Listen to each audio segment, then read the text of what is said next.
Assalamualaikum warahmatullahi wabarakatuh. Apa kabar anak-anak yang soleh dan soleha? Mudah-mudahan selalu sehat dan tetap semangat. Dan jangan lupa untuk selalu bahagia ya. Baik anak-anak yang soleh dan soleha, hari ini kita akan belajar tema 2, menyayangi tumbuhan dan hewan. Subtema 1, manfaat tumbuhan bagi kehidupan manusia. Muatan pelajaran bahasa Indonesia.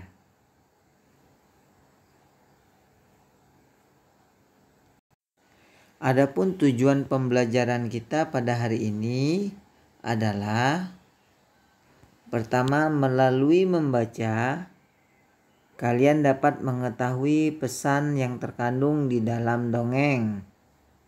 Kemudian yang kedua, kalian dapat mengetahui tokoh yang ada pada dongeng beserta karakternya. Oke. Nah, sekarang kita akan belajar tentang dongeng. Dongeng itu merupakan cerita yang tidak benar-benar terjadi atau sifatnya hayalan. Dongeng umumnya bercerita tentang kehidupan pada zaman dahulu.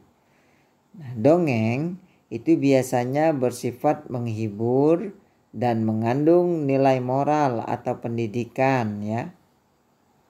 Nah, dongeng ini memiliki alur cerita yang sangat sederhana.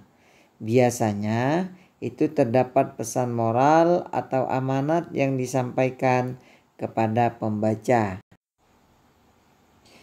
Beberapa dongeng yang terkenal ya di Indonesia ini adalah Bawang Putih dan Bawang Merah.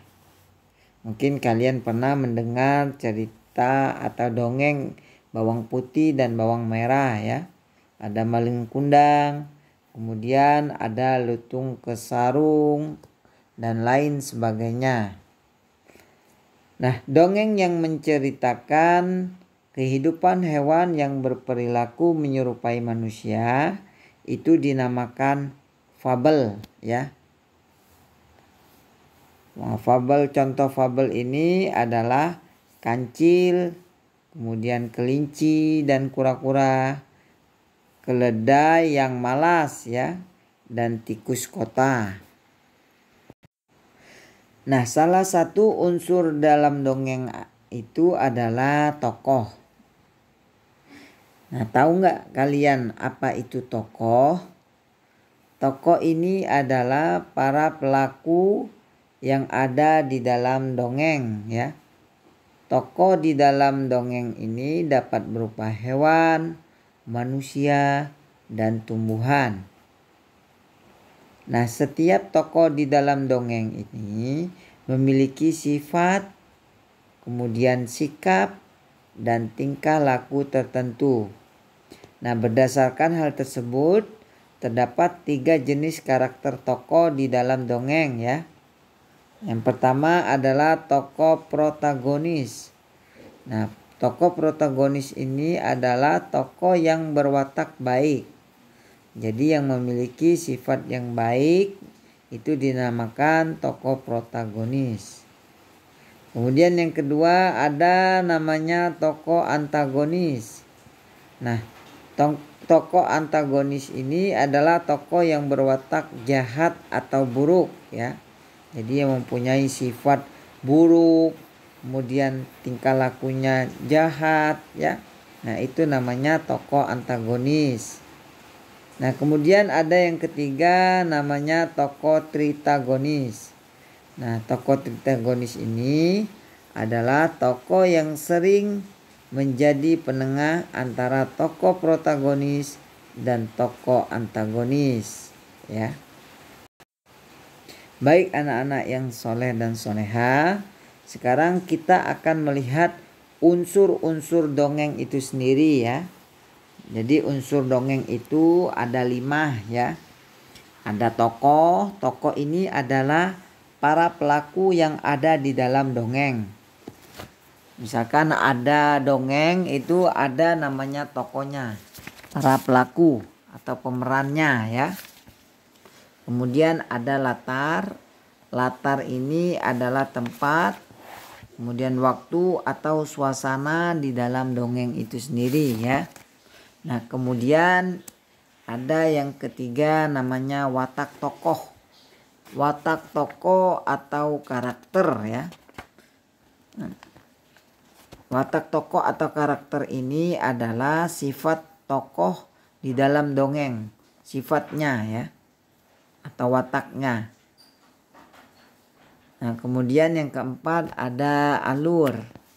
Alur ini adalah rangkaian peristiwa di dalam dongeng. Dan yang terakhir unsur dongeng itu ada amanat. Nah, amanat ini adalah pesan. Pesan yang ingin disampaikan penulis dongeng kepada para pembaca. Nah, baik anak-anak yang soleh dan soleha, untuk pembelajaran kita sampai hari ini, nah, biar kita lebih paham ya, Bapak akan memberikan tugas kepada kalian ya. Nah, kalian bisa buka di buku temanya ya, untuk membaca dongeng Bunga Melati yang Baik Hati ya. Di buku tema 2 kalian bisa buka halaman 27, 28, 29 sampai dengan 30. Nah, silakan kalian baca dongeng Bunga Melati yang Baik Hati. Kemudian setelah kalian baca, kalian bisa menuliskan pelaku ya atau tokoh.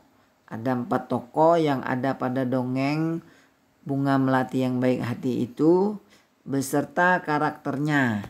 Ya, kalian bisa menuliskan. Nah, itu di halaman 30.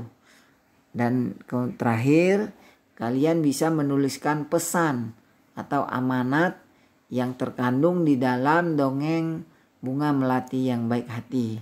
Jadi kalian bisa buka halaman 37. Nah, mudah-mudahan dengan penugasan ini kalian bisa memahami ya. Memahami bagaimana menentukan tokoh ya, unsur-unsur dongeng tadi ya, termasuk tokoh, kemudian wataknya atau karakter tokoh, kemudian ada pesannya, ada alur ya. Nah, mudah-mudahan kalian bisa paham.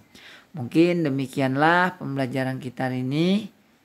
Dan Bapak akhiri, Assalamualaikum warahmatullahi wabarakatuh.